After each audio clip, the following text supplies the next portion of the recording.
Olá, bom dia! Olha o Agronacional chegando para trazer os ares do campo para sua telinha. Eu sou Priscila Rangel e a gente se encontra agora aos domingos para dar muito destaque aos assuntos do campo e da cultura agro. No programa de hoje nós separamos alguns dos melhores momentos da temporada. Quer ver só? Nosso destaque é o Cerrado. E no Repórter Rural vamos acompanhar novas pesquisas que estimulam o desenvolvimento econômico da região. Vamos falar também sobre uma tecnologia que alerta o agricultor sobre as necessidades do solo. Além disso, vamos conhecer uma dieta para o gado que é mais saudável e mais econômica. Vamos mostrar também as funções de cada boi na comitiva que puxa os carros durante o trabalho de transporte de produtos do campo. E tem mais, vamos aprender a fazer receita com os resíduos industriais de amido da mandioca. Olha só, tudo isso ainda hoje. Fica com a gente, o Agronacional tá só começando.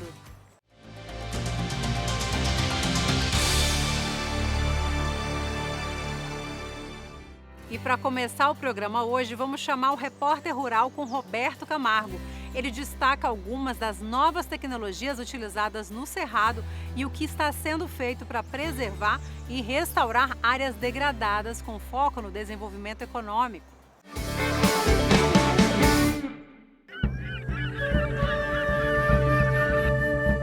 A importância do Cerrado para o Brasil pode ser avaliada pela sua biodiversidade. Das 45 mil espécies catalogadas no país, 12 mil são encontradas nesse bioma. Muitas, inclusive, não existem em outras regiões. Por isso, conhecer bem as condições do ambiente para preservá-lo e desenvolver tecnologias adaptadas ao Cerrado tornou-se um foco dos centros de pesquisa brasileiros. Na década de 70 foi criada a Embrapa, que coordena a pesquisa agropecuária no país. De lá para cá, graças a projetos como o Biomas, realizados em parceria com universidades e outros órgãos de pesquisa, conservação e aproveitamento do Cerrado podem andar juntos. Com todos esses desenvolvimentos científicos, tecnológicos, que o projeto Biomas e as parcerias proporcionaram, as coisas estão mais harmonizadas do ponto de vista da preservação e da ocupação econômica do Cerrado.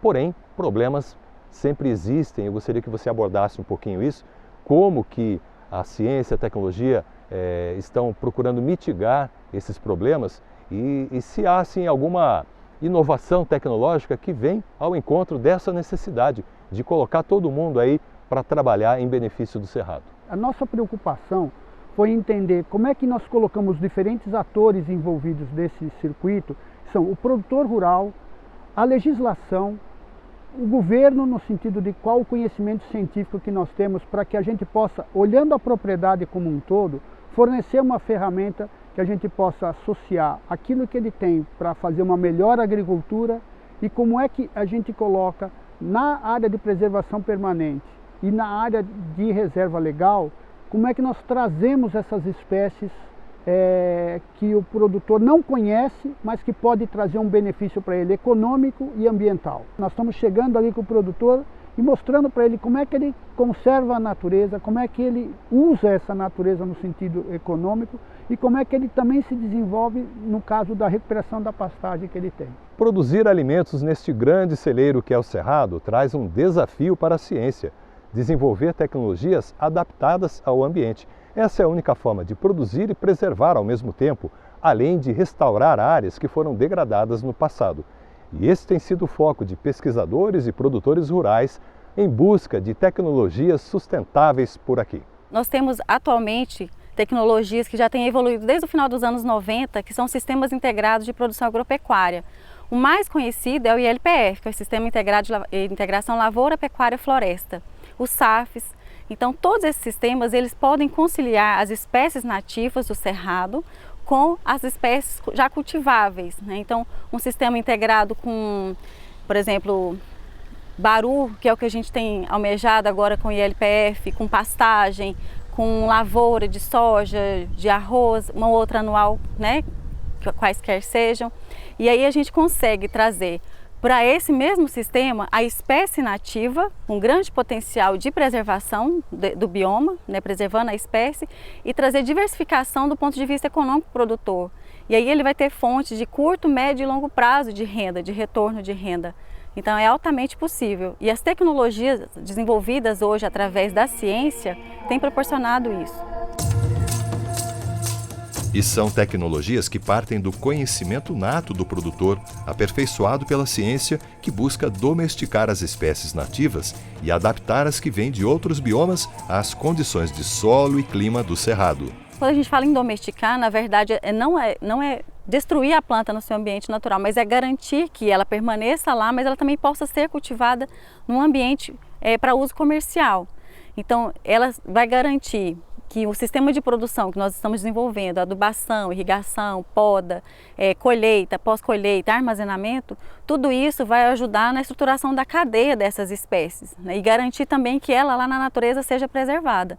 Então a domesticação ela não vai atrapalhar o ambiente natural, pelo contrário, são todos somatórios para ajudar na preservação e na perpetuação das espécies e maior acesso da sociedade, né, dos agricultores e da população como um todo a essas frutas. Quando a ocupação econômica é desordenada, o resultado é a degradação do ambiente, o que requer um trabalho de restauração. Mas como recuperar uma área de cerrado degradada? A primeira questão é saber se existe um potencial de regeneração natural. A gente vai observar, por exemplo, o estado do solo, se a gente tem plântulas de espécies nativas na área, se a gente tem uma boa cobertura, se a gente tem ausência de espécies exóticas. Se a gente estiver falando dessa condição, a gente fala que aquela área tem potencial de regeneração natural. Nestes casos, a gente faz uma restauração mais passiva, geralmente cerca ou dá algumas manutenções de, por exemplo, poda de espécies exóticas, ou seja, a gente faz uma intervenção mínima, quando for o caso. A gente ajuda a natureza a continuar a trajetória da regeneração natural. Há casos, no entanto, de áreas com solo degradado e incidência elevada de espécies exóticas que dificultam a regeneração natural. A solução é partir para uma restauração ativa. A gente tem algumas técnicas, desde plantio de mudas, né, que é o mais tradicional, até a semeadura. A gente pode lançar as sementes e aí para cada diagnóstico que é feito, a gente pode, ou para cada tipo de área, a gente pode usar uma técnica diferente. Se a gente estiver falando numa área que tem aclive, por exemplo, a gente não vai poder deixar o solo descoberto, então a gente pode semear. Enfim, são várias técnicas que a gente pode lançar a mão para fazer essa restauração ativa. E o melhor é que com a tecnologia digital, essas técnicas são hoje mais acessíveis. A Embrapa desenvolveu uma plataforma chamada Web Ambiente, um sistema de informação interativo que ajuda o produtor a fazer escolhas adequadas para o aproveitamento ou recomposição ambiental de sua propriedade. Qualquer um pode acessar e de graça para saber quais as espécies mais adequadas e como plantá-las. Pode, inclusive, fazer uma simulação de sua área e escolher, por exemplo, espécies que crescem rápido, têm boa cobertura e são capazes de competir com gramíneas invasoras, ou seja, próprias para recobrir áreas degradadas. A pesquisa aplicada ao cerrado tem sido um grande pilar do desenvolvimento sustentável, mas ainda há muito a ser feito pela implementação de práticas adequadas ao bioma. E a chave para isso é o compromisso de todos com a conservação do solo, da água e da biodiversidade. Olhando para o espaço que o cerrado ocupa no território nacional e a sua importância para o ambiente, a economia e a sociedade, podemos dizer que ele é o coração do Brasil. Celeiro, berço das águas e melhor exemplo da diversidade que constitui este imenso país. De alguma forma, como diz uma canção, somos filhos do cerrado. A natureza é nossa amiga e respeitá-la é oração.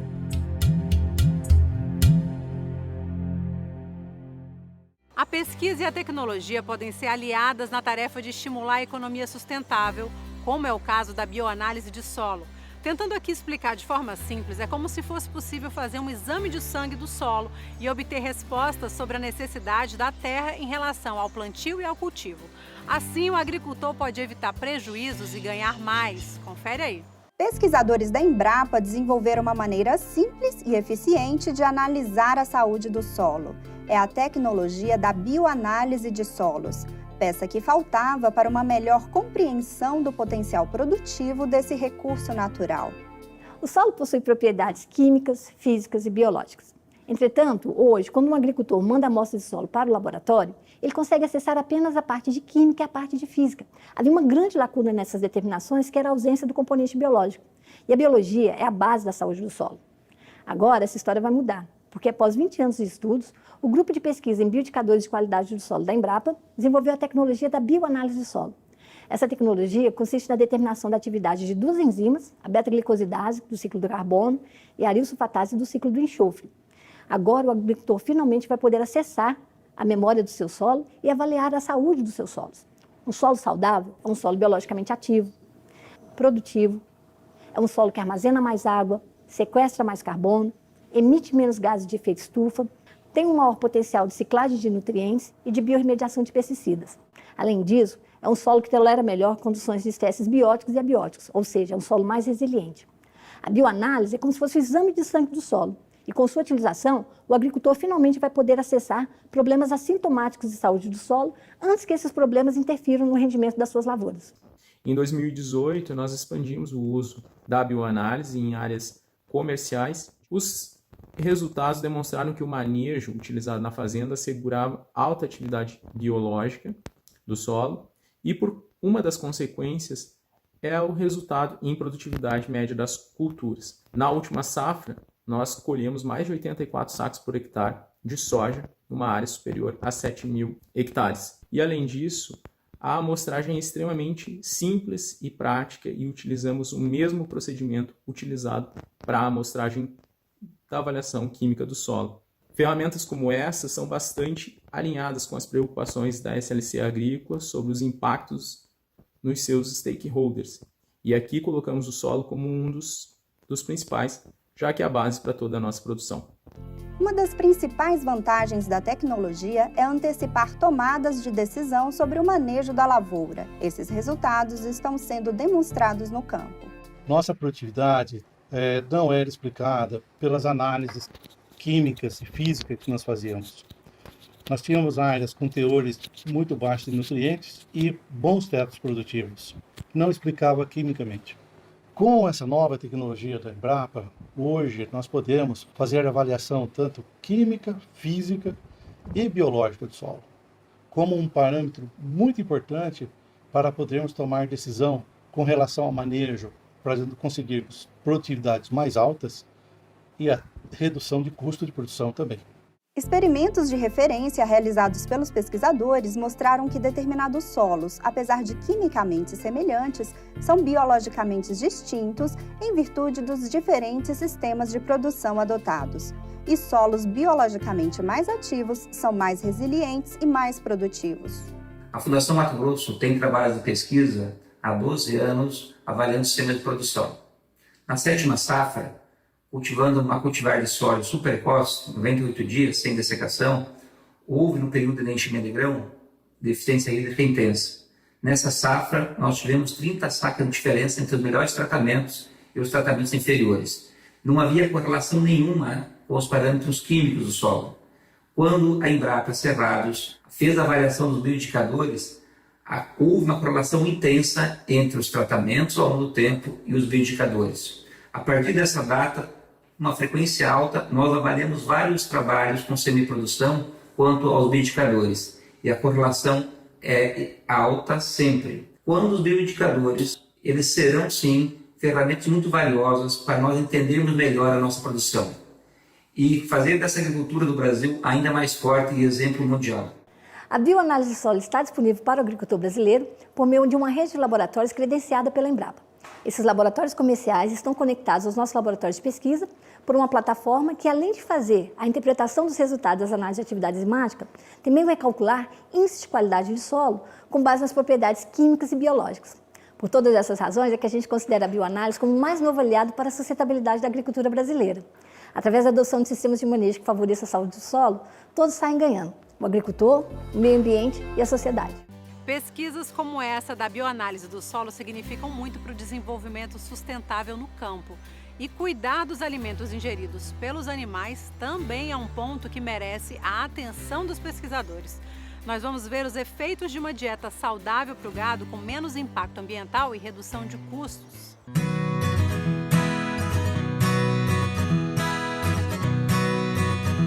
dieta de acordo com a necessidade dos animais tem vantagens econômicas e ambientais.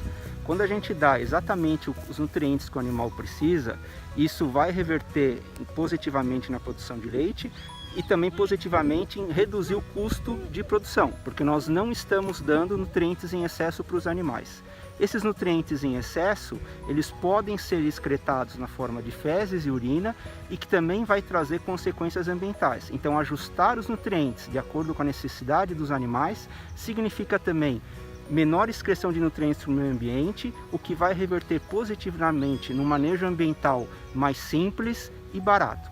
Por isso que o balanço de nutrientes é uma ferramenta poderosa para nós podermos avaliar a eficiência de uso de nutrientes em sistemas de produção de leite.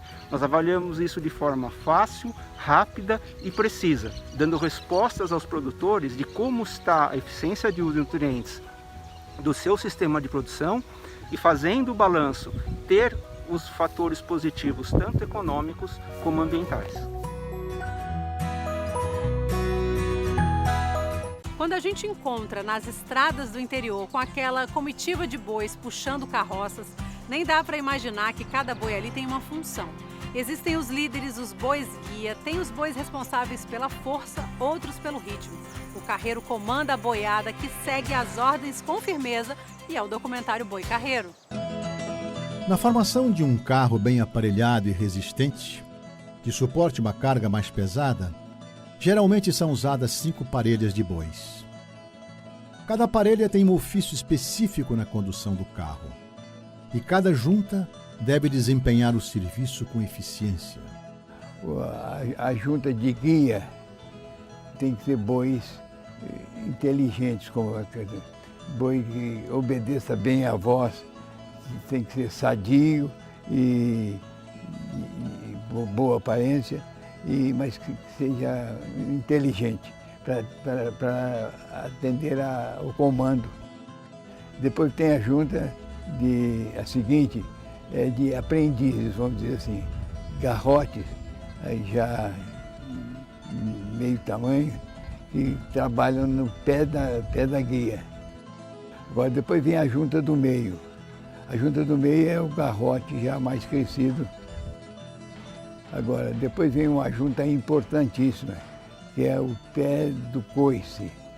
Essa junta tem que ser a melhor em força, porque ela é que puxa o carro.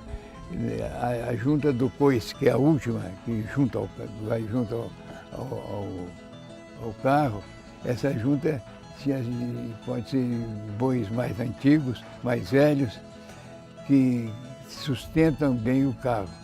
Na roça, não tendo estrada, precisa às vezes subir 45 graus, com toda a franqueza, e morro acima.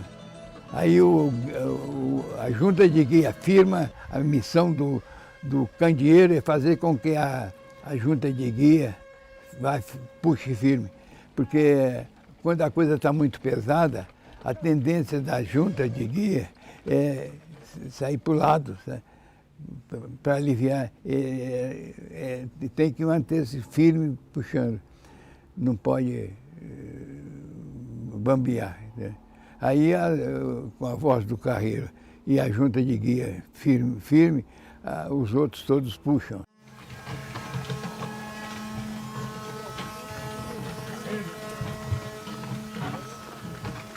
É tão bem arrumado que é uma companhia de força, né? A gente imagina assim, daí é muito peso puxar, mas não é não, que a que você põe uma corrente aqui, ó, um segura daqui, o outro segura dali, já dividiu, né? Aí, se um for para lá, tá leva, se o outro vai para cá, tá leva. Agora eles puxam os dois certinho, né? Fica leve, é igual uma turma de gente. Aí, então a turma boa de serviço, de repente faz uma opção de coisa. Aí já tendo, igual o doutor estava falando ali do boi que está deitando, né? Esse não, nem a criação não aceita um malandro no meio dos bons não, né? Não, porque eles fazendo força, agora o outro querendo andar nas custas deles, eles não vão aceitar mesmo não. Aí tem que chifrar ele para ele ou vai ou desacupa um lugar para outro, né? O boi é igual a nós mesmo, assim, a mesma inteligência nossa é do boi de carro. Que ele pensou assim, nós está puxando. Agora esse outro tá aí, corpo mole aí, deitando coisa, aí fio o chifre nele, joguei para lá para ele dar lugar para um outro que vinha para ajudar a trabalhar, né? A vida é assim, é igual mesmo uma turma de gente aí, sempre no meio da turma tem um ruim lá no meio, para poder atrapalhar o serviço, ó. A hora que o carro canta, a gente acha que é vê aquele rangido, que para mim é a música mais bonita que eu já vi até hoje, a do carro, é a cantiga do carro de boi. E o carro de boi tem 2 tons, tem o grosso e o fino. Todo carro existe 2 tons, não existe carro com um tom só. Então ele canta um que nós chamamos baixão e o outro chama fino. O carro faz assim, ó, o grosso.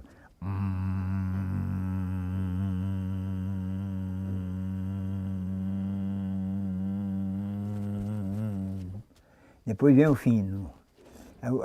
Quando ele passa para o fino, ele faz. E aí vai, né? Não é um choro, é uma alegria. O carro está cantando de alegria, ele não está chorando. A alegria dele de estar transportando aquilo que vai alimentar a população da região.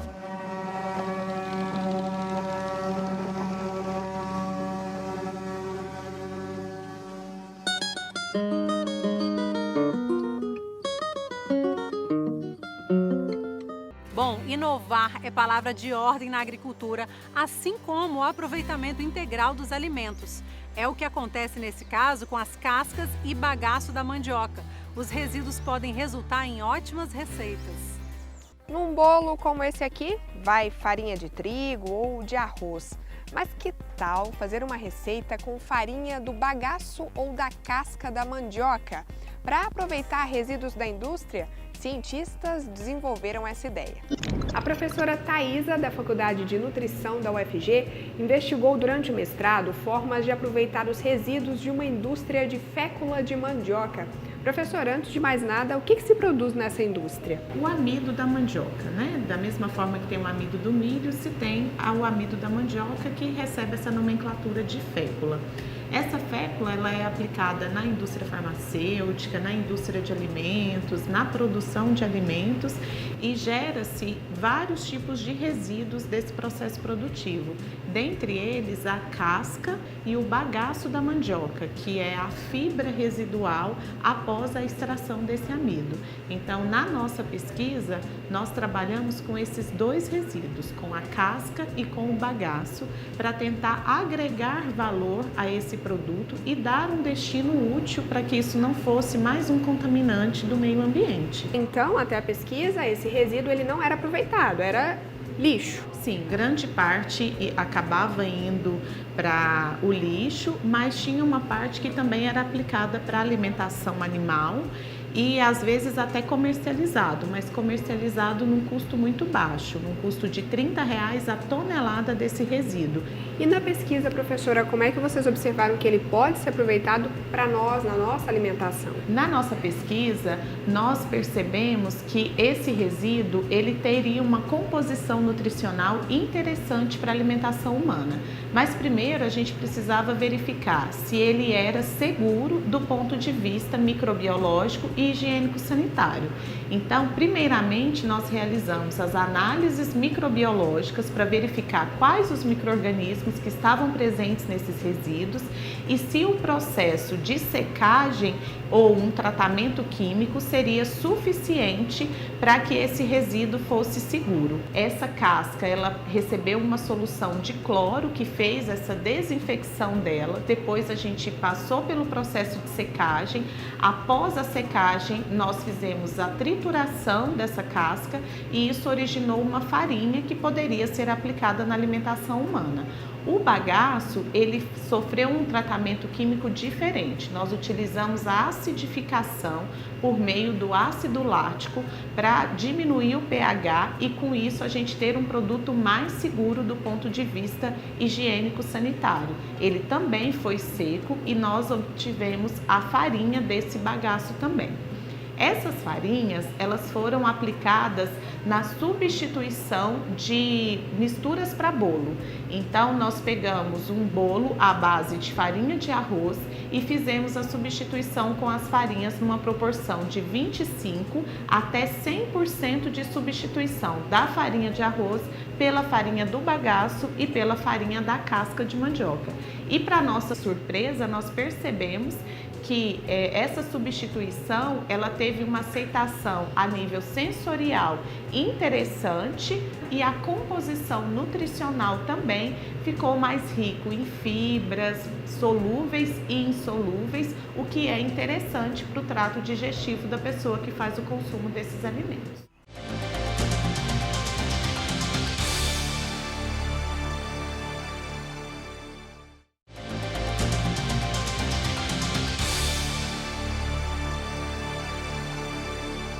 Estamos de volta com o Agronacional, nosso ponto de encontro com os assuntos do campo e da cultura agro. E se você gosta do programa, já nos acompanha aqui pela TV Brasil, mas quer também assistir online, basta procurar o Agronacional no YouTube ou pelo aplicativo TV Brasil Play. Mas só depois de assistir ao que a gente separou para você. Porque no Repórter Rural vamos acompanhar o processo de manutenção do que foi plantado e vamos dar dicas de como cuidar melhor da horta. Vamos falar também do trabalho de agricultores de Santa Catarina que estão lucrando mais com as cestas de orgânicos. No último trecho do documentário Cacau Cabruco Orgânico, vamos mostrar os sistemas agroflorestais e a inclusão de outros produtos além do cacau na produção. Vamos mostrar ainda como fazer um angu de banana. E tem mais, a Joaninha é a nossa campeã natural no combate às pragas e no controle de fungos nas lavouras. Continua aí com a gente, tá? O Agronacional tá imperdível.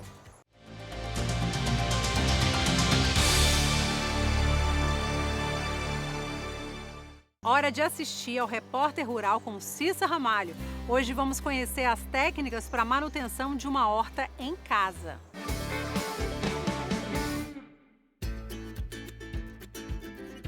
Depois de preparar uma horta, mostrar o passo a passo e explicar a importância de cada material, enfim, colocamos a mão na terra. Mas sem manutenção, a horta não vinga. Então hoje nós vamos mandar o bizu para sua horta não morrer. Vamos começar por uma dúvida muito comum. Quando e quanto regar? Cláudia, vamos pensar nesse espaço aqui, um apartamento pequeno, praticamente não pega sol. Dá para manter a horta que eu fiz? Algumas plantas você consegue manter, Cissa, porque a planta ela precisa pelo menos de 4 horas de sol direto depois que ela foi transplantada, como nós fizemos aqui. Entretanto, para ambientes que só tem luminosidade, a gente vai escolher algumas espécies como foi feito aqui. E aí, essas espécies também vão ser colhidas antes do tempo. A gente vai chamar de baby, a gente chama de baby. Então a gente vai estar colhendo antes. No caso aqui a beterraba, ela não vai fechar a raiz, eu vou colher as folhas.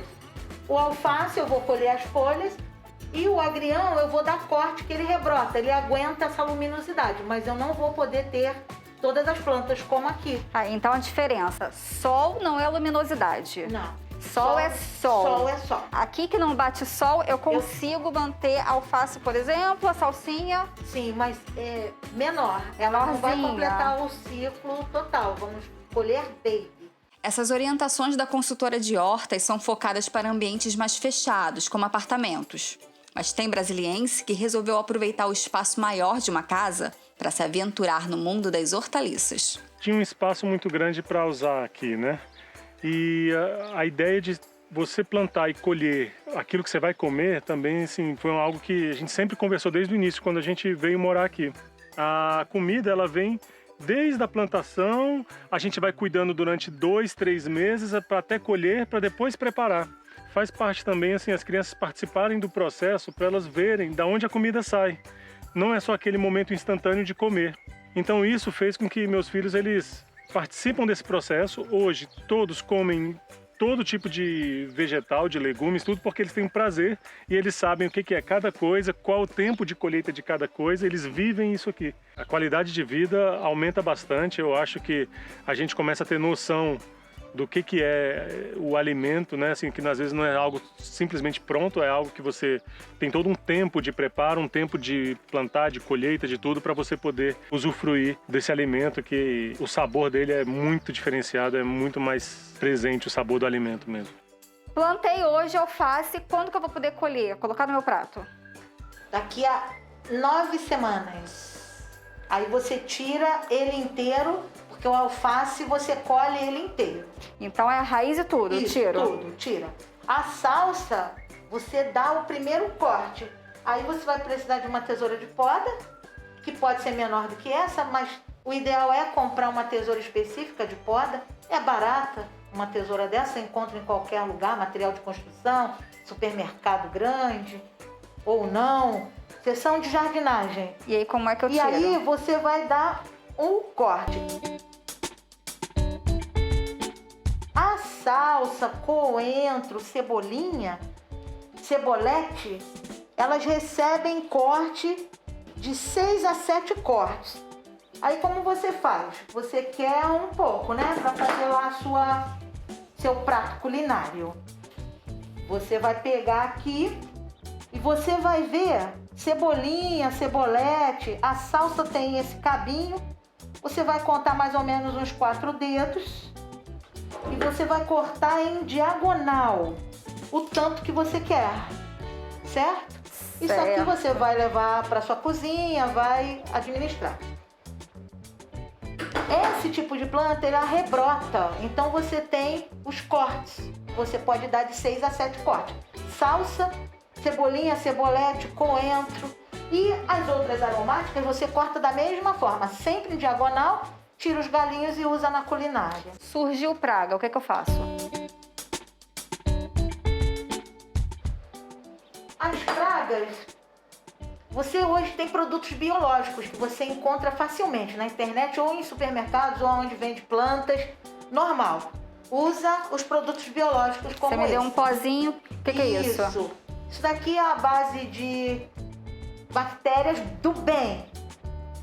E eles é que vão ser diluídos num pulverizador com água e você aplica. Entretanto, você só usa se tiver necessidade. E você também pode usar chá de alho, chá da casca da cebola, chá de cravo. Isso também ajuda muito. Chá de pimenta. Canela também, já ouvi falar. Canela. Dilui a canela, borrifa. Isso, borrifa. Borra de café, você também pode deixar de um dia para o outro e pulverizar. A pulverização, quando você necessitar, sempre por baixo, nunca por cima das folhas. Sempre por baixo. Por quê? Porque os insetos, eles ficam sempre na face de baixo. Você nunca vai ver os insetos aqui, é sempre embaixo.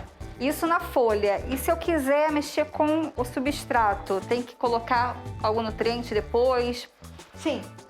Essas que você dá corte, que você não tira, você tem que fazer uma manutenção de adubo. Aí a gente hoje já tem no mercado esse adubinho aqui. Isso é um adubo natural, de micro-organismo também. Se eu quiser fazer um bem caseiro, casca de ovo sobrou, eu vou dar aquela triturada para poder enriquecer o solo. Posso? Pode, mas o ideal a casca de ovo é você usar no processo de compostagem. Porque ele vai modificar a estrutura dessa casca do ovo e ela vai ser incorporada nesse novo material, pelos micro-organismos também. Mas você pode picar as cascas, que você não tem uma composteira em casa, você pica as cascas dos legumes e com o ancinho de mão, você solta um pouquinho a terra, bota as cascas ali e volta a cobrir com terra.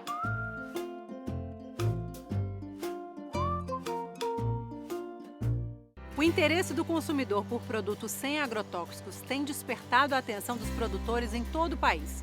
Em Santa Catarina, por exemplo, muitos agricultores se associaram para vender a produção nas chamadas cestas orgânicas. Confere aí. Agricultores de Imbuia, Vidal Ramos e Ituporanga deram um importante passo para a comercialização dos produtos. Em um projeto da Universidade Federal de Santa Catarina, eles estão entregando cestas na região de Florianópolis.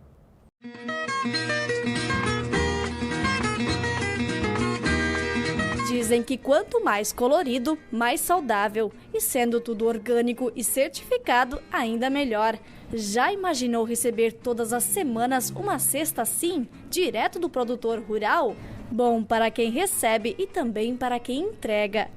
É, felicidade total, né? Depois que nós começamos nas cestas aqui, não tem nem explicação. Para entender direitinho essa história, estamos no município de Imbuia. O seu Adenísio, que mora na Vista Alegre, é produtor orgânico há 6 anos. Saiu da agricultura convencional, plantação de cebola, para uma produção tão diversificada que o passeio pela horta é quase como estar em um supermercado. Tem de tudo. De tudo, desde tempero, chá, inverno e verão, nosso que nós plantamos aqui dá 50 variedades. O ano inteiro a gente está colhendo, vendendo, plantando, toca direto, não para. Só que o caminho da lavoura até o consumidor é o desafio desta e de qualquer outra produção. Para quem vender, como encontrar mercado? Foi aí que entrou uma parceria entre os agricultores da associação e a Universidade Federal de Santa Catarina.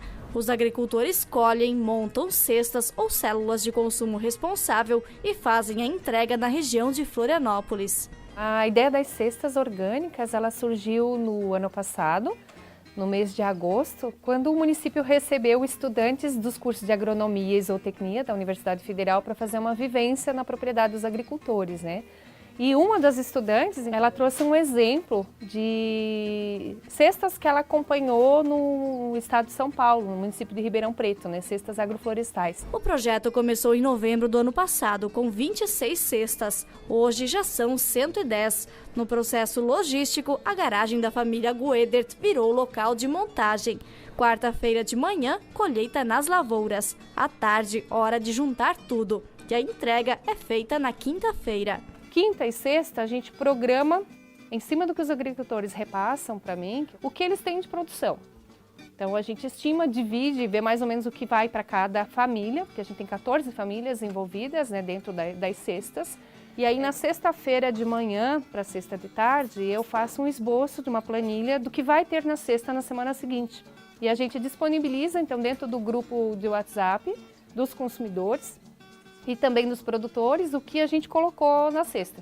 Tem a questão da escala de produção, de fazer o escalonamento da produção, né? Que é muito importante nessa questão das cestas, né? Para sempre ter produto, né? O ano todo, né? Os agricultores trabalham com 2 tamanhos de cestas. A pequena, de cerca de 4 quilos, custa R$ 29,00 e a grande, com 8 quilos, R$ 53,00. O valor é acertado mensalmente pelos consumidores com pagamento adiantado. É possível também escolher itens extras até na segunda-feira à noite. E tudo é acertado pelo grupo de conversas. Eu sempre digo, se não fosse o WhatsApp, eu acho que não teria o mesmo fluido, né? Não funcionaria igual às cestas, né? Porque facilita a conexão tanto com os agricultores quanto com os consumidores, quando querem algo novo, né? Por exemplo, ontem a gente estava preparado para ter umas 10 bandejas de morango. E aí foi colhido hoje de manhã, deu 24. Aí o que a gente fez? Pegou a linha do WhatsApp e disse, ó, as 10 bandejas que já estavam reservadas da semana passada, que a gente disponibilizou e ficou em reserva, deu mais 14 bandejas. Em 20 minutos a pessoa já tinha pedido e eu já estou com mais 9 reservadas para a semana que vem. Que é um item que a gente não consegue colocar em todas as cestas, né? Mas as pessoas gostariam de poder comprar, então elas compram uma parte, né? Nas cestas, os agricultores buscam equilíbrio. Além dos itens tradicionais, vão também aqueles menos convencionais. Tudo para estimular que os consumidores busquem por novas receitas, que possam enriquecer ainda mais o cardápio. O cacau é o centro das atenções nas propriedades de pequenos produtores do sul da Bahia. São famílias que trabalham unidas e recolhem com êxito os frutos da dedicação diária. Gente que começou com pouco e hoje diversificou a lavoura com outros produtos e se orgulha do selo orgânico. Isso no documentário Cacau Cabruca Orgânico.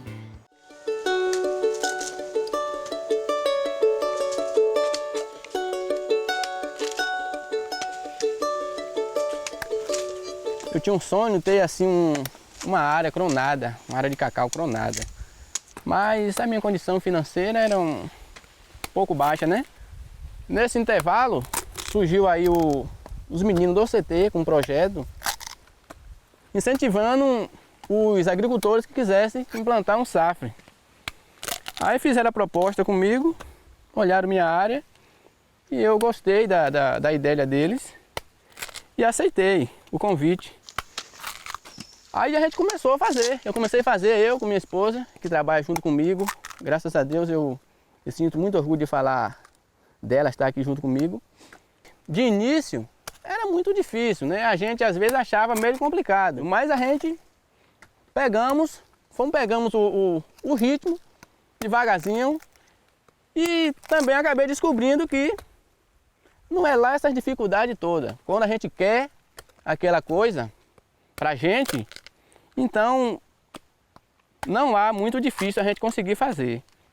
Sem contar que está protegendo primeiramente a minha família, né? A minha saúde e a da minha família. E a gente sabemos que nós estamos vendendo um produto orgânico, nós estamos vendendo um produto de qualidade. Mudou muito. Antes ele trabalhava fora, mas depois que a gente começou o orgânico e veio o Safre, e aí nós trabalhamos sempre junto e não trabalha mais fora, tem a nossa renda e principalmente a nossa alimentação de qualidade. Esses alimentos que estão aqui nessa mesa, é tudo aqui da nossa propriedade. Está vendo aqui, tem alface, tomate, tem couve, pepino, tem aqui também abóbora, jiló, palmito. Tem um feijão também aí, né, chamado mangalô. E tem um suco também aqui de abacaxi, é natural. E tem também a galinha terra. Tem a farinha também de mandioca, que é produzida também aqui da nossa propriedade. A gente vai ter o selo, que é o orgânico, e as pessoas poderem consumir sabendo que é uma coisa de qualidade, tanto para nosso consumo e tanto para os consumidores, nossos clientes que compram em nossa mão.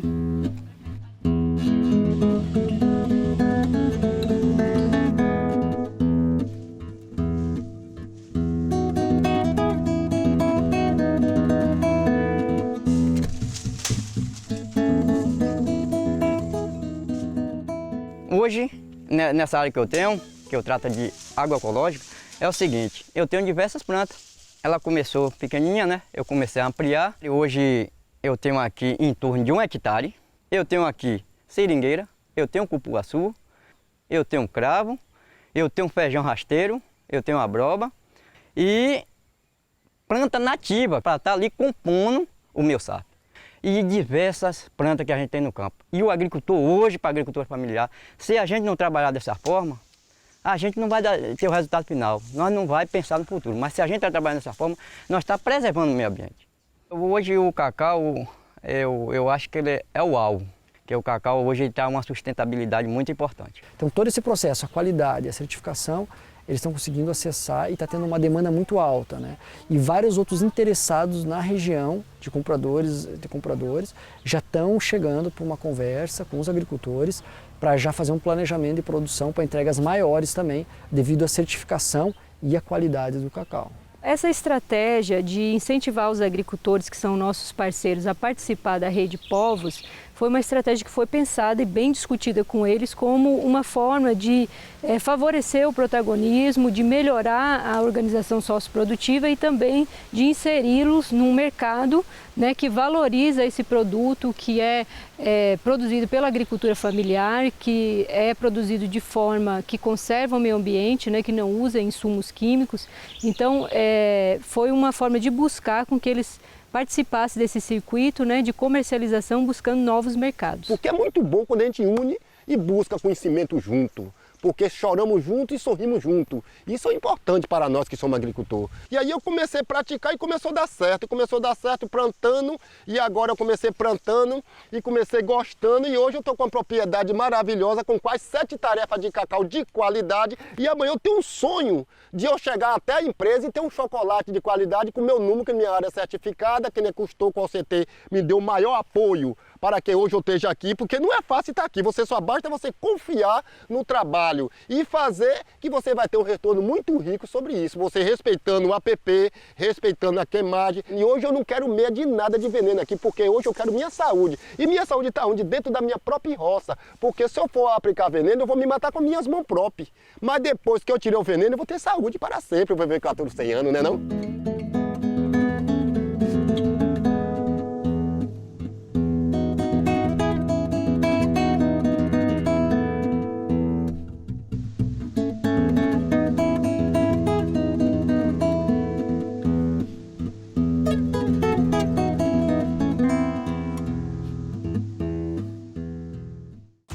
Vamos agora ao momento mais saboroso do programa. Hora de conhecer uma receita de angu de banana. Então você já pode se preparar aí para começar a anotar os ingredientes dessa delícia curiosa.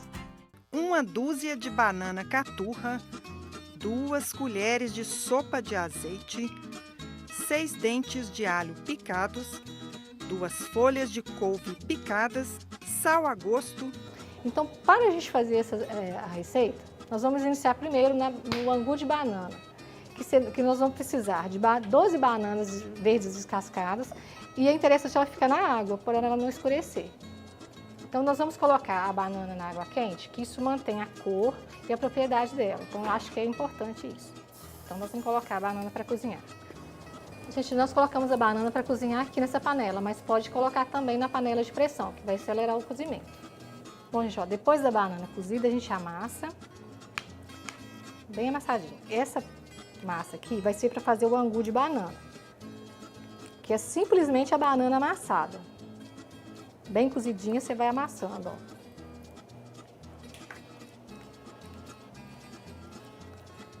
Aí, depois dela bem amassadinha, o que nós vamos fazer? Nós vamos refogá-la com alho e sal e azeite. Vamos colocar o azeite.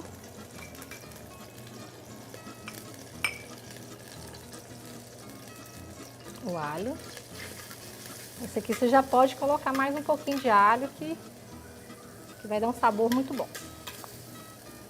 O sal. E vamos deixar fritar por um pouco. Nós vamos colocar a massa da banana verde.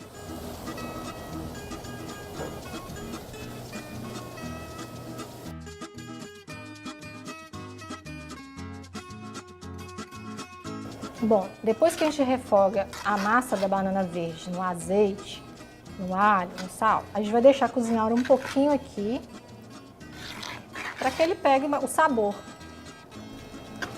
Ela fica essa massa bem encorpada.